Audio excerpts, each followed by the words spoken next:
Ateneo Lady Eagles hold a twice-to-beat advantage as they face the FEU Lady Tamaraws in the UAAP Season 81 Women's Volleyball Final Four. Now, Ateneo, they're hoping to get back in the finals after missing the title series last season.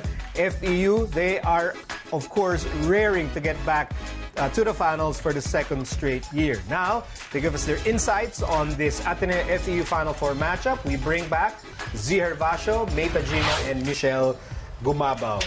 Guys, this is it. Number 1 versus number 4. Ateneo twice to beat. FEU, they want to win twice and make it back to the final. Let's start with the Ateneo Lady Eagles and their keys to winning. Michele. Of course, Sir Miko, it's the reception, first and foremost. And to get that ball to Dina is a very important thing for Ateneo. And the biggest decision Dina has to make is who to set the ball to. So she has so many spikers at her advantage. It's really in her ball distribution and in her decision-making that will really help them win and make it so easy for them to win. How would you evaluate or assess how Dina has performed throughout the tournament? She's been performing consistently. It's just that when Ateneo has a difficulty in receiving or when they have a struggle with their first ball, si Dina din talaga ang nagmumukhang hirap and nagmumukhang nagkakamali because of the difficulty setting all the fast balls and the missed balls coming from the reception of Ateneo. Z. I agree. I think number one thing for them to win is their reception. With the 2 games that they dropped, I think that's their biggest problem that they face. And obviously, in the previous years as well. I think once they get their reception going, I agree with Michele, the setting and the spiking will follow. The second thing about Ateneo's key to winning is their blocking. Same with their 2 games that they dropped, they lacked in blocking in their net defense. They're one or the second best team in blocking, and once they get up and running, that would be like really good for them. May. So for me, it's their reception. I agree with Ate Michele and Ate Z, and also Kat Tolentino. First of all, the reception. It goes with their ball distribution. Imagine if all 3 spikers approaching, and for sure, ang hirap basahin nun as a blocker, who will spike the ball. And also, Kat Tolentino, she's been a threat in the front and in the back, because she can also play back row, which has been effective for the Ateneo Lady Eagles.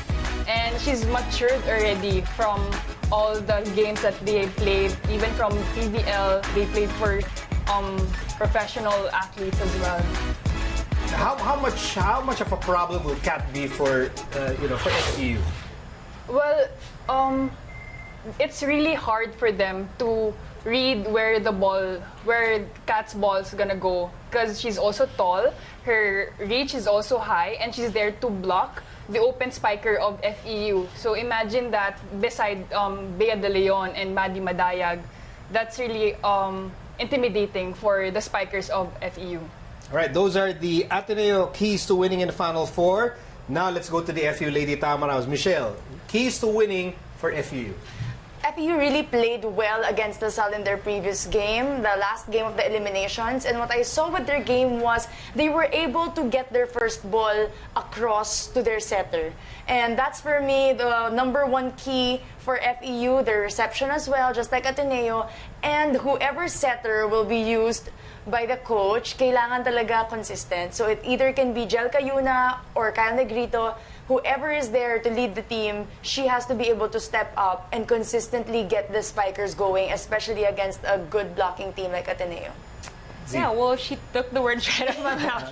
Kasi number 1 thing ko din is the consistent setting. If there's one thing that FEU has to improve on, a skill that they need to improve on, it's setting. And the last game, Jel Cayuna step up. So it really depends kung sinong setter ipapasok ni Coach George, just to make sure that they distribute the ball evenly and well.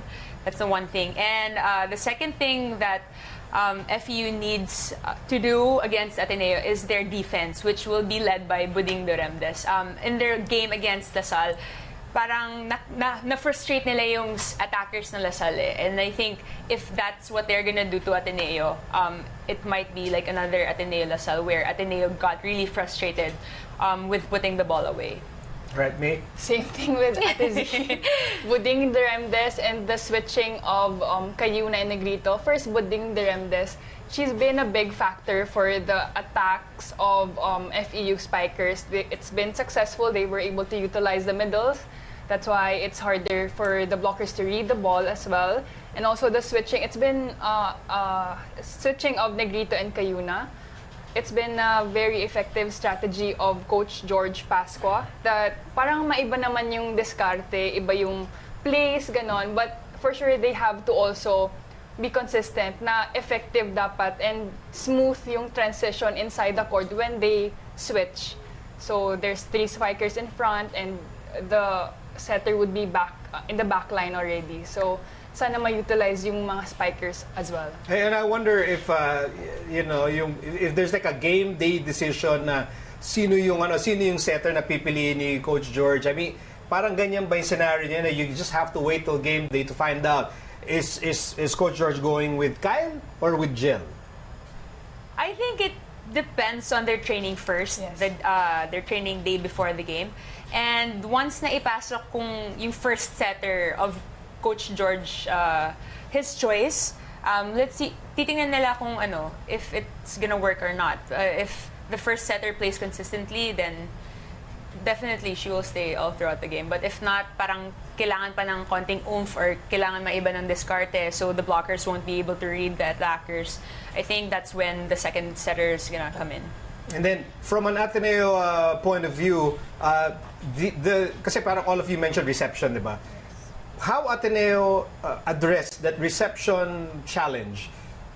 Did you see enough of an improvement? Was it a dramatic improvement, a relevant improvement that will give them confidence heading into the Final Four with regards to their playoff caliber reception? I think the stats won't lie. And in the past years, Ateneo has been in the bottom when it comes to reception, but now they're actually in the middle already. Top bracket already when it comes to reception. So it hasn't been a consistent problem for them this whole season. It just comes out, especially in games Ateneo LaSalle, dun nagiging evident because LaSalle is also a strong serving team. So they just really have to prepare more if they're going up against a team like LaSalle and FEU this coming semis, because FEU is also a strong serving team. They proved that in the latter part of the elimination. So Ateneo still has to prepare when it comes to their reception. Thank you very much, Michele Gumabao, Tajima, and Gervacio for your valuable insights as we head to the UAAP Final Four. Maraming salamat, guys. Thank you, sir. Now, for more coverage of the UAAP Final Four, don't forget to go to sports.abs-cbn.com. Now, still ahead, we'll speak to our basketball analysts about the PBA Philippine Cup Finals opener between the San Miguel Beermen and the Magnolia Hotshots, so stay with us.